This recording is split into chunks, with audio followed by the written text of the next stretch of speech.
लेकर जो भगवान की भक्ति को धारण कर ले, जन्म लेकर जो भगवान के भजन में डूब जाए, जन्म लेकर जो भगवान की शरणागति ग्रहण कर ले, उसके बराबर संसार में कोई जन्म नहीं। जो भगवान की शरणागति में पड़ गया, जो भगवान की अविरल भक्ति में रम गया, फिर उसके बराबर कोई संसार का सुख,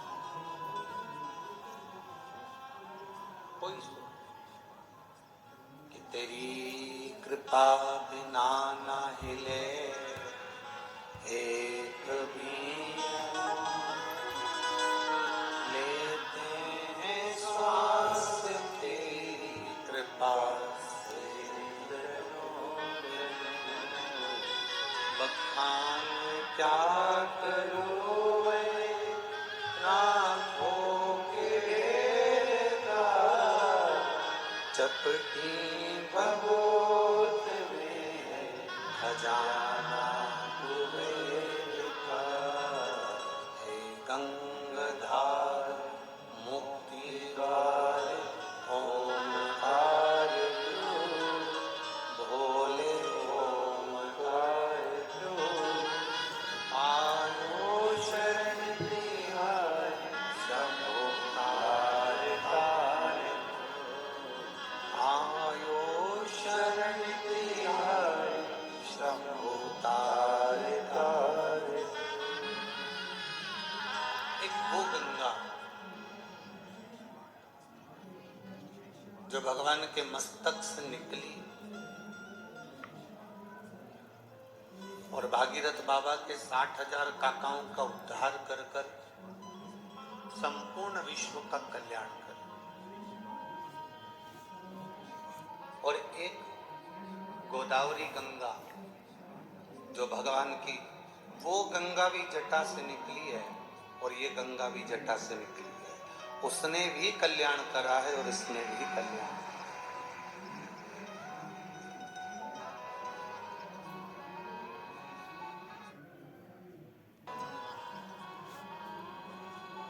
गंगा ने तो कल्याण किया,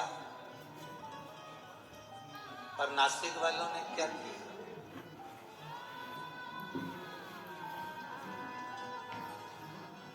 कथा सुनने आए हो ना सब लोग? जम के बोलो जरा। कुछ खड़ी खोटी कह दें तो बुरा तो नहीं लगेगा? लग जाए तो कल से मत आना, कहे बिगड़ रहेंगे नहीं। वो गंगा ने भी कल्याण करा और इस गंगा ने, गंगा गोदावरी ने भी कल्याण करा। उस गंगा के तट पर रहने वालों ने क्या करा और आपने इस गंगा के तट पर रहने वालों ने क्या करा? गंगा को कितना स्वच्छ रखा, ये जवाबदारी गंगा के घाट पर रहने वालों पर निर्भर करती है। गंगा को कितना स्वच्छ रखना है, गंगा को कितना निर्मल रखना है, इसकी जवाबदारी गंगा के तट पर रहने वालों की होती है।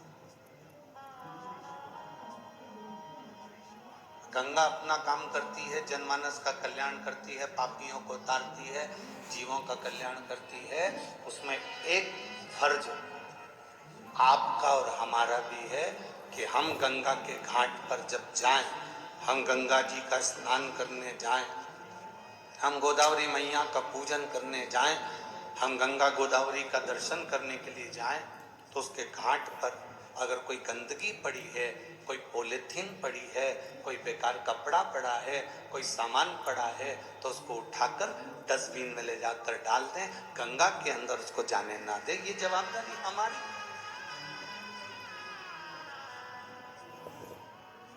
गंगा जी का काम है तारना, मनुष्य का काम है कि गंगा के घाटों को स्वच्छ रखो, निर्मल रखो।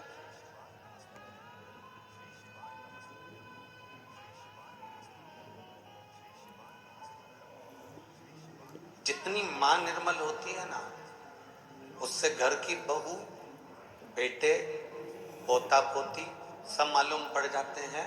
अब ईमानदारी से बोलना, बहू तो बहुत जोरदार कांजीवरम की साड़ी पहने, बेटा भी एकदम अप टू डेट बनकर घूमे, जीन्स वीन्स पहन के, न टोपी वोपी लगाएंगे, न छल्ला वल्ला घुमा के बेटा। पोता पोती दिन भर 24 घंटा बढ़िया कपड़े पहन के स्कूटी चलाए, ने गाड़ी चलाए, ने बाइक चलाए, ने घूमता भी। अब कोई मिलने के लिए आए और घर में बूढ़ी माँ, घर में बुजुर्ग माँ बेकार कपड़े में पड़ी रहे, पलंग पर पड़ी है गोदड़ी, गादी, रजाई, तकिया, चादर कुछ भी अच्छे नहीं है, तो तुम सब क्या कहोगे बताओ?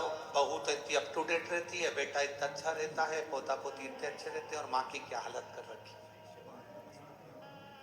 ये हमारा फर्ज है। अगर गोदावरी माँ के तट पर बाबा त्र्यंबकेश्वर की कृपा से, बाबा कपालेश्वर महाराज की कृपा से, मेरे काले राम जी की कृपा से अगर ये कथा छत्रपति शिवाजी और सीताराम सरकार की साक्षी में अगर हो रही है, तो आपसे निवेदन इतना करेंगे, इस कथा को अपने दिल तक लेकर जाना। अगर दिल तक लेकर जाओगे तो परमात्मा भी दिल से देने में कमी नहीं करेगा। हम थोड़ा संवारें अपने आप को, हम थोड़ा संवारें परमात्मा की इस अविरल धारा को जो गंगा के रूप में हमको मिली है। 24,000 श्लोक की ये शिव महापुराण की कथा, ये भी गंगा का कार्य करती है।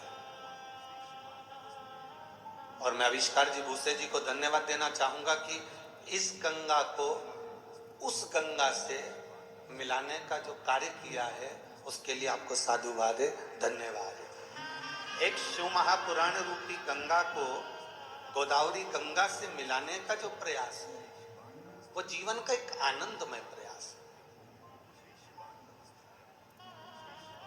एक सुख देने का प्रयास है। महाराज, नदी में नाव का,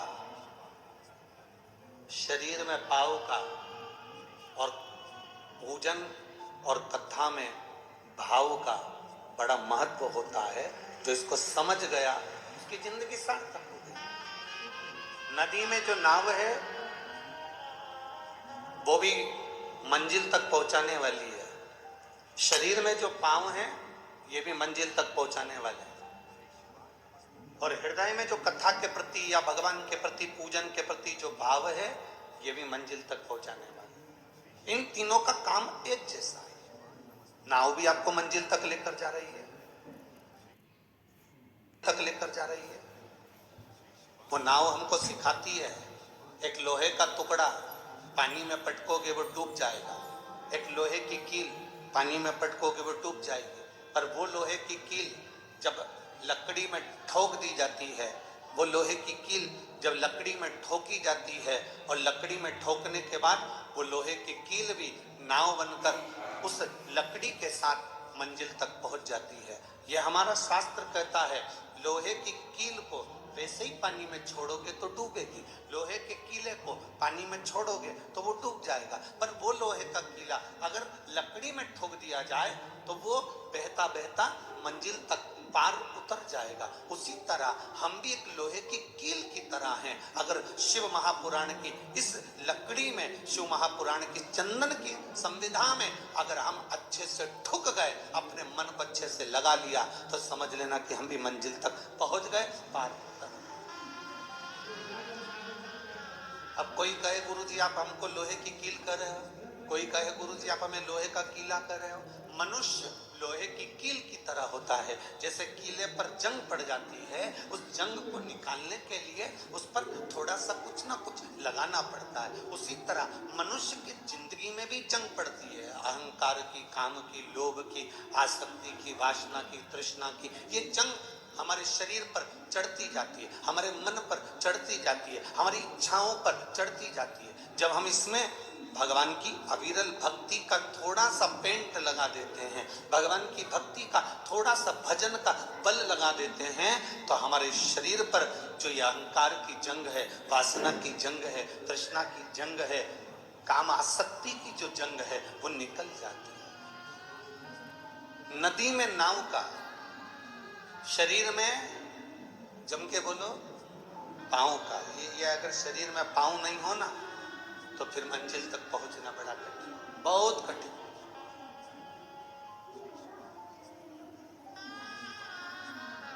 नदी में नाव मंजिल तक पहुंचा रही है, शरीर में पांव मंजिल तक पहुंचा रहे हैं।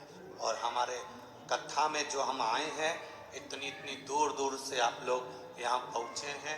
बड़ी दूर से चलकर, आराम से, गाड़ी से पैसा लगाकर 100 रुपये, 200 रुपये, 50 रुपये ऑटो वाले को देकर, गाड़ी में डीजल वीजल डलवा कर तुम यहाँ पहुँचे हो, तो इसमें तुम्हारा जरूर भाव होगा। और फिर कहते हैं नदी में नाव पार लगाने वाली होती है, शरीर में पांव मंजिल तक पहुंचाने वाला होता है। और तुम्हारे हृदय में जो भाव है तुम्हें परमात्मा से जरूर मिलाएगा और तुम्हारा कार्य सफल करेगा, ये निश्चित। तुम्हारा भाव नहीं होता तो तुम यहाँ पहुंचते।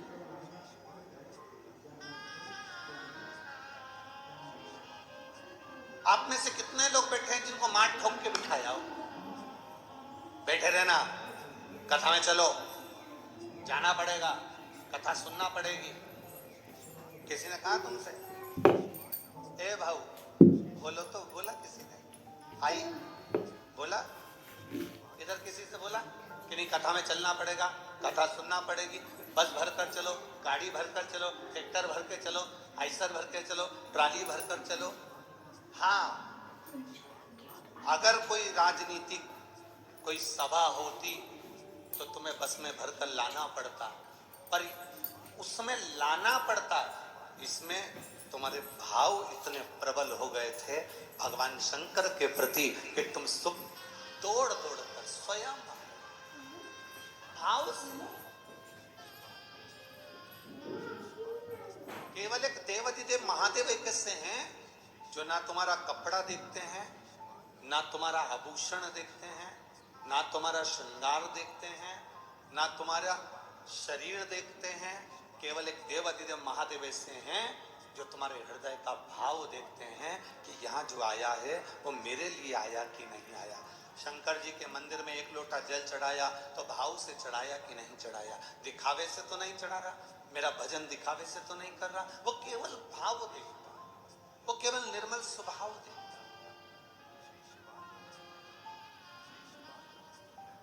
और बाबा ना तुम्हारे वस्त्र से मतलब है, शिव को ना तुम्हारे श्रृंगार से मतलब है, शिव को ना तुम्हारे आभूषण से मतलब है, शिव को ना तुम्हारी जमीन से मतलब है, शिव को ना तुम्हारे आभूषणों से मतलब है, ना तुम्हारी जायदाद से मतलब है।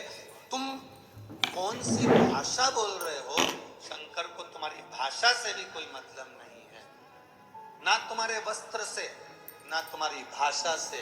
शंकर कभी तुम्हारी भाषा और वस्त्र से प्रकट नहीं होता। शंकर केवल तुम्हारे भाव से, तुम्हारे सच्चे हृदय से शिव प्रकट होना जानते हैं। केवल तुम्हारा निर्मल मन सो मोहि बाबा। आपका भाव कैसा?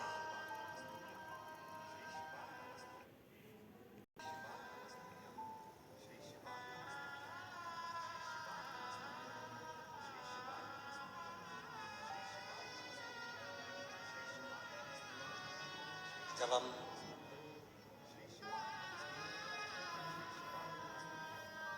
आज दोपहर में सुबह के टाइम यहाँ पर पहुंचे,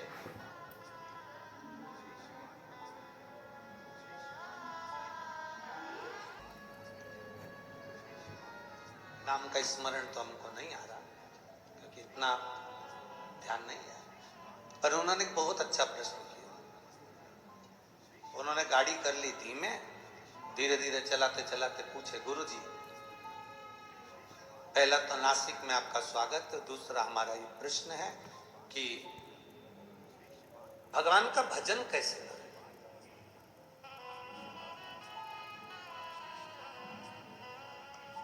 अब हमने कहा सामने इधर से घुमा कर तुम एयरपोर्ट पे ले जाके खड़ा कर दोगे, प्रवचन थोड़ा लंबा है।